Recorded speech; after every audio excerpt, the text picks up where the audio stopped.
Hello friends, welcome to my channel. तो आज हम बात करेंगे केशवानंद भारतीय केस के बारे में। तो जो बच्चे मेरे चैनल पर नए हैं तो उनको बता दूंगी, हम जो यूपीएससी के प्रीलिम्स के प्रीवियस ईयर क्वेश्चंस है उनको हम करंट से लेट कर पढ़ रहे हैं। और सबसे पहले जो है हम अपना इकोनॉमी पार्ट वो कर रहे थे, लेकिन आपका थोड़ा सा इंटरेस्ट कम हो गया था इकोनॉमी के जो हम टॉपिक्स कर रहे थे। तो मैंने सोचा आपका इंटरेस्ट दोबारा लाने के लिए मैंने पॉलिटी स्टार्ट कर दी।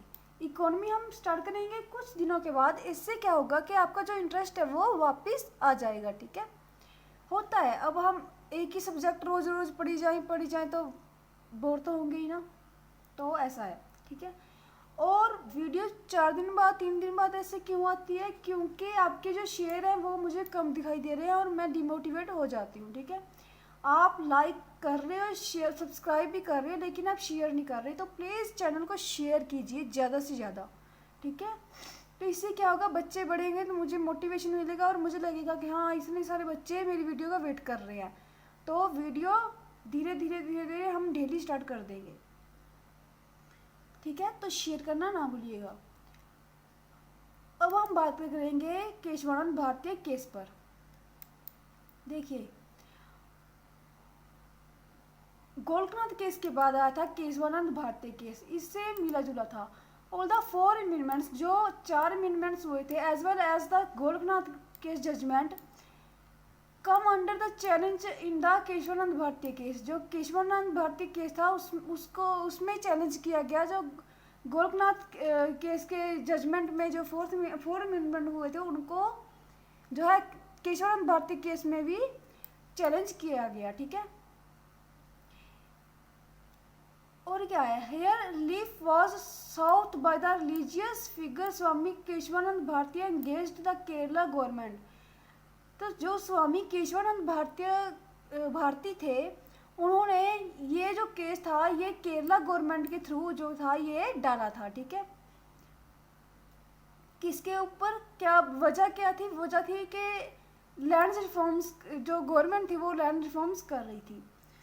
Since Golaknath was decided by the 11 जज, जो गोलकनाथ केस था, जो Golaknath case.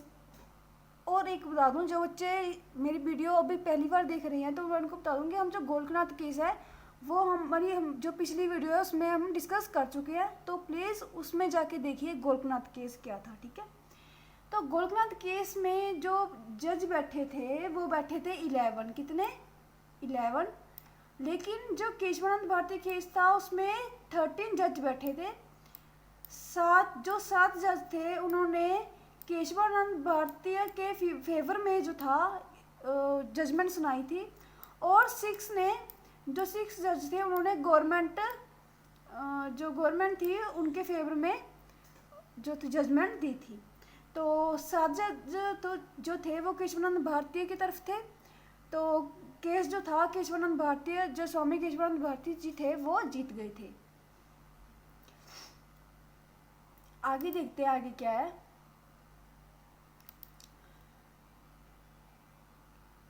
Kerala high court जो था, केरला हाई कोर्ट ने क्या किया, 1970 की ये बात है, जो वहाँ की मिनिस्ट्री थी उन्होंने क्या किया, Kesavananda Bharati citing article 26 demanded that the given the fundamental rights manage his religious property. हुआ क्या था कि जो केरला गवर्नमेंट थी ना, उन्होंने केशवानंद भारतीय की जो ज़मीन थी उनको जो था वो अपने अंडर कर लिया था। उनकी जो ज़मीन थी वो मैं आपको आगे बताऊंगी, हिस्ट्री जो था वो आगे बताऊंगी मैं। तो इसके कारण जो था ये केस चला गया सुप्रीम कोर्ट में। सुप्रीम कोर्ट में जो केशवानंद भारती जी थे उन्होंने आर्टिकल 26 के तहत जो चैलेंज किया केरला गवर्नमेंट को, और 24, 25 और 29 कॉन्स्टिट्यूशनल अमेंडमेंट के तहत जो था आर्टिकल 31 के थ्रू, आर्टिकल 131 जो है उसके थ्रू चैलेंज किया सुप्रीम कोर्ट में, किसको? केरला गवर्नमेंट को। Apart from this he also challenge the land reforms law of Kerala and central government. उन्होंने चैलेंज किया केरला गवर्नमेंट और सेंट्रल गवर्नमेंट को। The court held that under article 368, मैंने आर्टिकल 368 आपको बता रखा है, तो जिन्होंने नहीं देखा तो प्लीज़ प्रीवियस वीडियोस जरूर देखिए, ठीक है। Which provides to parliament amendment powers, something must remain the original constitution that the new amendments would change. Court का फैसला क्या है, कोर्ट की जजमेंट क्या आई कि जैसे गोरखनाथ केस में आया था कि आप जो है फंडामेंटल जो राइट्स मिले हैं गवर्नमेंट को अमेंडमेंट करने के, आप अमेंडमेंट तो कर सकते हो, लेकिन आप बेसिक स्ट्रक्चर है, मूल जो ढांचा है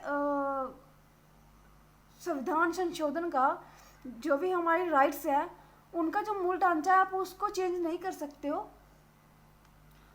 the court did not define a basic structure, court ने सीधे सीधे तो नहीं बताया कि बेसिक स्ट्रक्चर की परिभाषा क्या है, लेकिन कोर्ट ने इतना बोल दिया कि only listed of few principles, federalism, secularism, democracy and being it's part, उन्होंने बोल दिया कि ये इसके पार्ट रहेंगे, ठीक है। Since then the court has been adding a new features of this concept. Gorakhnath case के बाद जब केशवानंद भारती केस आया तो उसमें कोई अमेंडमेंट नहीं हुआ था, जो अमेंडमेंट गोरखनाथ केस में हुआ था वो सेम टू सेम इसमें माना गया, उसमें कोई चेंज नहीं आया। लेकिन जो सुप्रीम कोर्ट थी उसने जो बेसिक फंडामेंटल फीचर्स है उन पर थोड़ा सा जो है चेंज किया था, ये मैंने आपको गोरखनाथ केस में भी बताया था, ठीक है।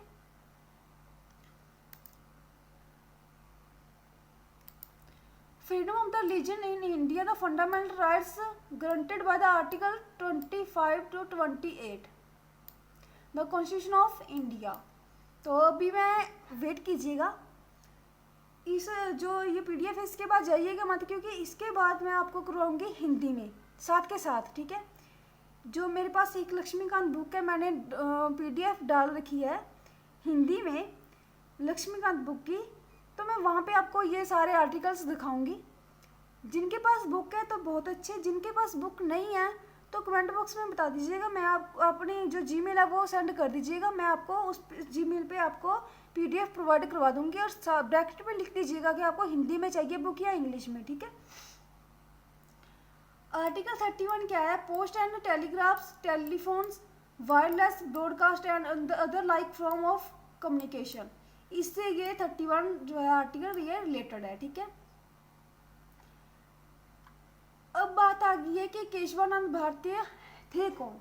देखिए केशवानंद भारतीय जो थे वो थे केरला के एक मठ के, अभी भी शायद हैं वो केरला के एक मठ के जो बोलते हैं कि मुखी बोलते हैं ना, वो थे, ठीक है।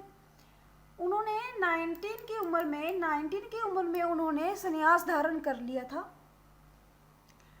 और उसके बाद जब ये आया, एक्चुअली क्या था कि इनके जो वकील थे वो थे कोई और, लेकिन ये केस फेमस हुआ।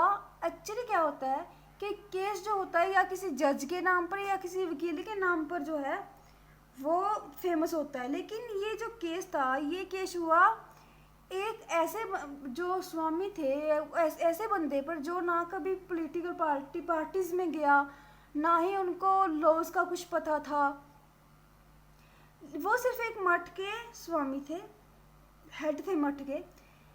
तो उनके मैं वकील का नाम भूल गई हूँ, आर से कुछ था उनका नाम। तो उन्होंने इनको सलाह दी थी कि आप केस कीजिए और गवर्नमेंट से अपनी जो है अपने राइट्स के थ्रू अपनी ज़मीन वापस आप पाइए। तब ये जो जाके केशवानंद भारती जो थे उन्होंने केस किया था सुप्रीम कोर्ट में, ठीक है। दोबारा बता रही हूँ, केशवानंद भारती जी ने केस किया था किसके खिलाफ, सेंट्रल गवर्नमेंट के खिलाफ और केरला गवर्नमेंट के खिलाफ। क्यों? क्योंकि सेंट्रल गवर्नमेंट ने जो स्कीम चलाई थी कि जो ज़मीन है, फालतू की ज़मीन है, वो हड़प लेंगी, जो गवर्नमेंट है वो उस पर कब्जा कर लेगी। जैसे कोई मठ है या कोई धार्मिक स्थान है उन पर जो ज़मीन है का कब्जा जो है, क्योंकि अभी आप देखते हो ना कि बहुत से डेरे ऐसे हैं जिन पर उनकी जो ज़मीन है वो बहुत ज़्यादा है। तो गवर्नमेंट का ये था कि वो ज़मीन जो है वो जो बड़े लोग हैं उनसे लेके जो भूमिहीन लोग हैं उनको दी जाए। तो ऐसा कोई वो स्कीम चल रही थी, उसके थ्रू जो ये स्वामी जी थे केशवानंद भारती, इनकी जो ज़मीन थी मठ की वो भी हड़प ली गई थी केरला गवर्नमेंट के द्वारा। तो इन्होंने अपने राइट्स के इन्होंने कहा कि मेरे राइट्स का हनन हो रहा है, मुझे राइट्स है ज़मीन लेने का, खरीदने का, और कोई मुझे गिफ्ट कर सकता है। तो इन्होंने चैलेंज किया सुप्रीम कोर्ट में, किसको? केरला गवर्नमेंट और सेंट्रल गवर्नमेंट को। कौन से आर्टिकल्स के थ्रू? आर्टिकल 26, आर्टिकल 31 और अमेंडमेंट्स 24, 25 और 29। अगली जो वीडियो आएगी वो आएगी आपकी आर्टिकल 24 क्या है, आर्टिकल 25 क्या है, आर्टिकल 29 क्या है। ठीक है, तो इस पर मैं वीडियो लेके आऊँगी। देखिए, अगर मैं वीडियो इस पर लेके आती ना तो ये लंबा हो जाता है, तो ज़्यादा लंबा हो जाता है तो फिर बच्चों को बोरिंग लगता है, क्योंकि ज़्यादा लॉन्ग वीडियो टाइम भी नहीं होता, क्योंकि आप यूपीएससी की तैयारी कर रहे हो, आपको खुद भी पढ़ना होता है। ठीक है, तो इसलिए मैं छोटी छोटी वीडियो लेके आती हूँ ताकि आप पढ़ लो। ठीक है, अब आपका काम क्या है, मैं भी बुक लेके आ रही हूँ, बुक के थ्रू मैं आपको बताऊँगी और आपका काम है इसको पढ़ना। ठीक है, बुक में। तो चलते हैं बुक की ओर। देखिए, पीडीएफ के 159 पेज पर यह दे रखा है संदर्भ सूची में, केशवानंद भारती बनाम केरल राज्य 1973। ये केस है 1973 का। ठीक है, तो केशवानंद भारती केस देख लेते हैं। ये है संविधान के मूल संरचना, बेसिक स्ट्रक्चर ऑफ कॉन्स्टिट्यूशन। इसमें यह था गोरखनाथ केस, मैंने आपको करवाया था, और ये रहा केशवानंद भारती केस। केशवानंद भारती केस मामले में 1973 में सर्वोच्च न्यायालय ने गोरखनाथ मामले में अपने निर्णय को प्रतिदिष्ट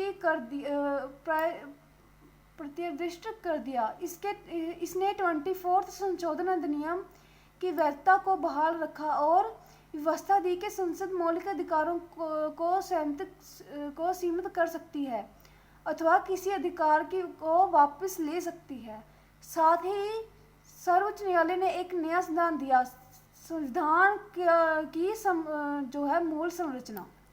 ये आप याद रखिएगा, इम्पोर्टेंट है। सिद्धांत क्या दिया? संविधान की मूल संरचना, बेसिक स्ट्रक्चर। कब दिया? केशवानंद भारती केस में 1973 की ये बात है। ठीक है, और क्या है इसमें? इसने व्यवस्था दी कि अनुच्छेद 368 के अंतर्गत संसद के संवैधानिक अधिकार और उसके संविधान की मूल संरचना को ही बदलने की शक्ति नहीं देते। इसका अर्थ ये हुआ कि संसद ने मौलिक अधिकारों को सीमित नहीं कर सकती अथवा वैसे मौलिक अधिकारों को वापस नहीं ले सकती जो संविधान की मूल संरचना से जुड़े हुए हैं। वो ये है कि आप जो बेसिक स्ट्रक्चर है, मूल संरचना है, उनको चेंज नहीं कर सकते, वैसे आप अमेंडमेंट कर सकते हो। ठीक है, ये था केशवानंद भारती केस। अब हम चलते हैं आर्टिकल्स की ओर, जो आर्टिकल्स दिए थे।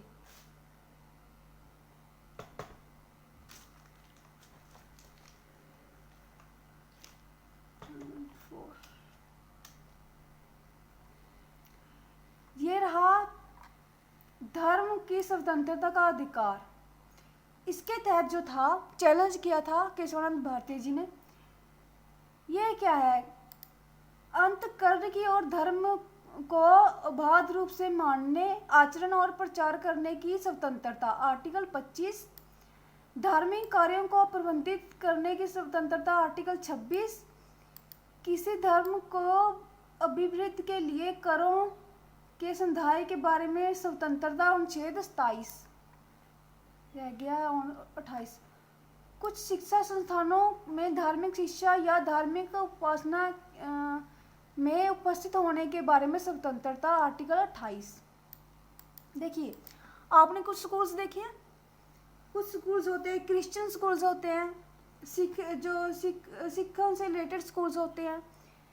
किस आर्टिकल के तहत होते हैं? ये आर्टिकल 28 के तहत होते हैं। वहाँ पे क्या करते हैं? आपको स्कूली शिक्षा भी देते हैं और साथ के साथ जो आपके धर्म से रिलेटेड है वो शिक्षा भी देते हैं। अब आप देख सकते हो मुस्लिम लोग हैं, उनका अलग मस्जिद में वो अलग से जो है बच्चों को शिक्षित करते हैं। तो किससे अधिकार मिला हुआ है? ये आर्टिकल 28 से, ठीक है। ये आप याद रखिएगा। कौन से पेज पर है? ये 115 पेज पर है, ठीक है। मेरे पास ये मैं बुक एक्चुअली मैंने ये बुक पढ़ी है ना, तो इसलिए मेरे को इसकी ये 5th एडिशन है। आपको 6th एडिशन दे दूंगी मैं अगर आपको 6th एडिशन पढ़ना है, लेकिन मैं 5th एडिशन से पढ़ती हूँ। कोई ज़्यादा फ़र्क नहीं है, थोड़ा बहुत ही फ़र्क है, 1-2-4 पेज का ही फ़र्क है, बाकी सेम है, ठीक है। तो आप लिख दीजिएगा कि आपको 5th एडिशन चाहिए या 6th। मैंने 5th पढ़ा हुआ है, तो मेरे को पता है कि कौन से पेज पर कौन सा आर्टिकल है, क्या है, इसलिए मैं 5th एडिशन ही यूज़ करती हूँ। तो ये था आज का हमारा टॉपिक। आई होप मेरा जो टॉपिक है आपको अच्छा लगा होगा।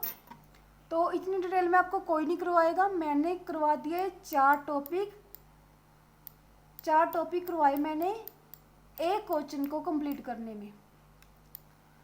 कल एक टॉपिक इस पे और आएगा, तो इससे शायद हमारा जो है वो कंप्लीट हो जाए। अगर कोई और क्वेश्चन बीच में से ना निकला तो हमारा कल को फर्स्ट क्वेश्चन पॉलिटी के प्रीवियस ईयर क्वेश्चंस का कंप्लीट हो जाएगा, जो प्रीलिम से रिलेटेड है, ठीक है। तो ऐसे पढ़ते हैं, ठीक है।